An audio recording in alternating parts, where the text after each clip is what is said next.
अकेलापन, क्या ये एक सजा है या फिर एक वरदान? हम में से ज्यादातर लोग तो भाई इससे डरते ही हैं, है ना? पर जरा सोचिए, क्या हो अगर इसी अकेलेपन में एक छिपी हुई सुपर पावर हो? तो आज हम रेणुका गावरानी की किताब the art of being alone की मदद से ठीक यही पता लगाने वाले हैं। चलिए समझते हैं कि जो चीज एक पिंजरे जैसी लगती है, उसे अपनी ताकत का सोर्स कैसे बनाया जा सकता है। किताब की शुरुआत ही जबरदस्त लाइन से होती है। एकांत मेरा घर है, अकेलापन मेरा पिंजरा था। इसके फर्क को महसूस कीजिए। पिंजरा जो हमें बांधता है, हमें अलग थलग करता है, एक ऐसी जगह जहां से हर कोई भागना चाहता है। और घर घर तो आराम, सुरक्षा और खुद को पाने की जगह है। बस नजरिए का यही बदलाव आज हमारी पूरी बातचीत का सेंटर पॉइंट है। तो सवाल ये उठता है कि ये बदलाव ये होगा कैसे? मतलब जब हमारे सोशल मीडिया फीड्स खुशहाल कपल्स और दोस्तों के ग्रुप से भरे पड़े हों, जब हर वीकेंड कोई ना कोई प्लान बनाने का एक अनकहा प्रेशर हो। ये प्रेशर बहुत रियल है, हम सब महसूस करते हैं। पर क्या हो अगर असली खूबसूरती उस खामोशी को अपनाने में हो? तो चलिए साथ मिलकर उस पिंजरे से घर तक का रास्ता खोजते हैं। तो सबसे पहले उस पिंजरे को समझना पड़ेगा। हमारा समाज अक्सर अकेले होने को एक प्रॉब्लम की तरह क्यों देखता है, जिसे ठीक करने की जरूरत है। इससे ना जाने क्यों कमजोरी एक तरह की सोशल फेलियर का निशान मान लिया गया है, और ये सोच हमारे अंदर बहुत गहरी बैठी हुई है। जरा सोचकर देखिए, फिल्मों में हीरो या हीरोइन को खुश होने के लिए आखिर में प्यार मिल ही जाता है। सोशल मीडिया पर लाइक्स और फॉलोअर्स से किसी की वैल्यू तय होने लगती है। बाहरी दुनिया से वैलिडेशन पाने की ये जो कभी ना खत्म होने वाली रेस है ना, ये हमारे अंदर अपने ही ख्यालों के साथ अकेले रहने का एक गहरा डर पैदा कर देती है। और अब आते हैं इस पूरे कॉन्सेप्ट के सबसे बड़े आहा मोमेंट पर, एकांत और अकेलेपन के बीच का फर्क। ये दोनों बिल्कुल अलग अलग चीजें हैं, और इस फर्क को समझना ही उस पिंजरे से बाहर निकलने की पहली चाबी है। तो इन दोनों में जमीन आसमान का फर्क है। देखिए, अकेलापन एक दर्दनाक एहसास है। ऐसा लगता है जैसे कुछ अधूरा है। ये एक पैसिव स्टेट है जहां इंसान बस खुद पर तरस खाता रहता है। लेकिन एकांत बिल्कुल उल्टा है। ये एक एक्टिव, सोचा समझा फैसला है। ये वो वक्त है जो हम जानबूझकर खुद को रिचार्ज करने, कुछ सोचने और ग्रो करने के लिए निकालते हैं। सीधी सी बात है, अकेलापन हमें खाली करता है और एकांत हमें भरता है। देखिए, यहां एक बैलेंस बनाना बहुत जरूरी है।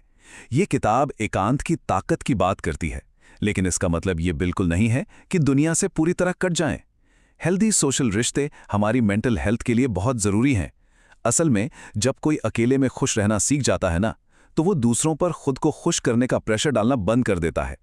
असली मकसद तो अपने साथ बिताए गए समय को एंजॉय करना है, ताकि दूसरों के साथ बिताया गया समय और भी ज्यादा मीनिंगफुल बन सके। तो जैसे ही हम अकेलेपन के डर को पीछे छोड़कर इसे एक चॉइस के तौर पे अपनाते हैं, एक नया दरवाजा खुलता है, और वो है सच्ची सेल्फ डिस्कवरी का दरवाजा। जब हम बाहरी दुनिया का शोर बंद करते हैं, तभी हम आखिरकार अपने अंदर की आवाज सुन पाते हैं। इस रास्ते पर पहला और शायद सबसे मुश्किल कदम है खुद से भागना बंद करना। हम कितनी बार फौरन अपना फोन उठा लेते हैं या टीवी ऑन कर देते हैं, बस उस खामोशी से बचने के लिए। लेकिन असली ग्रोथ तब शुरू होती है जब हम हिम्मत करके बस चुपचाप बैठते हैं और अपने दिमाग के अंदर जो कुछ भी चल रहा है उसे सुनते हैं। समाज को ना हमें छोटे छोटे बक्सों में बंद करना बहुत पसंद है। कोई अपनी नौकरी है, कोई अपना रिलेशनशिप स्टेटस है, कोई अपना बैंक बैलेंस है। लेकिन हम सब इन सब चीजों से कहीं ज्यादा हैं, और एकांत हमें इन बाहरी लेबल्स को उतार फेंकने का मौका देता है, और ये खोजने का कि हम असल में हैं कौन, हमारा असली ऑथेंटिक सेल्फ। ये एक कमाल की प्रैक्टिकल सलाह है। कभी कभी खुद को पहचानने का सबसे आसान तरीका ये जानना होता है कि हम क्या नहीं हैं। हर दिन सिर्फ 5 मिनट इस बात पर सोचें कि कौन सी चीजें किसी की एनर्जी खत्म करती हैं या बस ठीक नहीं लगती। एलिमिनेशन का ये छोटा सा काम हमारी वैल्यूज को एकदम साफ कर देता है और मजबूत बाउंड्रीज बनाने में भी मदद करता है। तो अब जब हम क्यों समझ चुके हैं, तो चलिए अब कैसे पर आते हैं। ये हिस्सा हमें एकांत को असरदार तरीके से इस्तेमाल करने के लिए कुछ प्रैक्टिकल टूल्स देता है, जिससे ये पूरा आइडिया एक ख्याली पुलाव से एक एक्शन प्लान में बदल जाता है। यहाँ ग्रोथ के लिए एक बहुत ही सिंपल 3 स्टेप का प्लान है। पहला, एक चीज की शक्ति। सब कुछ एक साथ बदलने की कोशिश मत कीजिए, किसी एक एरिया पर फोकस करें, इससे बर्नआउट नहीं होता। दूसरा, सिंपल और एक्शन लेने लायक लक्ष्य बनाएं। वो कौन सा एक छोटा रोजाना का कदम है जो उठाया जा सकता है। और तीसरा, और ये बहुत ज़रूरी है, अपनी प्रकृति को जानें, अपने कामों को अपनी नेचुरल एनर्जी के साथ सिंक करें। अगर सुबह में एनर्जी ज़्यादा लगती है तो ज़रूरी काम तभी करें। इससे सेल्फ इम्प्रूवमेंट एक काम नहीं बल्कि नेचुरल लगेगा। और अब हम आते हैं हमारे आखिरी और सबसे इंस्पायरिंग हिस्से पर। एकांत को अपनाने का आखिरी इनाम क्या है? वो है अपने साथ बिताए समय से प्यार करना सीखना, इतना कि उसकी आदत पड़ जाए।